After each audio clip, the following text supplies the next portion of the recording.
Après la tempête et le fracas des flots contre son embarcation, le plaisancier se retrouve perdu en pleine mer. L'inexpérience, l'insouciance, l'inconscience, puis la panique l'ont précipité dans le drame. Désormais incapable de contrôler les événements, il était à la dérive entre l'infini du lointain et le néant qui l'entoure. Il se sait condamné. Sans plus de moteur sur son bateau, le paradis de l'océan lui est devenu un mauvais rêve. Il doit affronter la peur, la soif, la faim, le désespoir.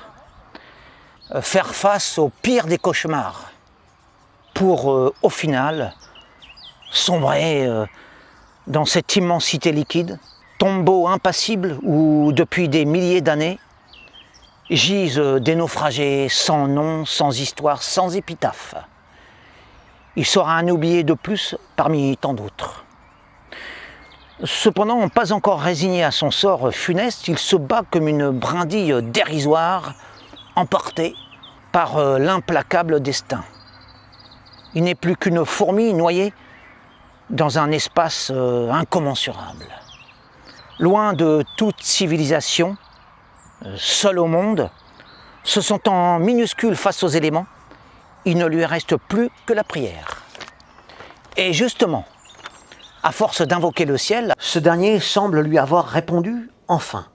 Après des jours et des jours d'épreuves et de survie, il aperçoit une île. La lumière revient en lui. Il exulte de joie. Son calvaire va se terminer. Il entrevoit le bout de sa route, la fin du voyage, le soulagement de ses souffrances.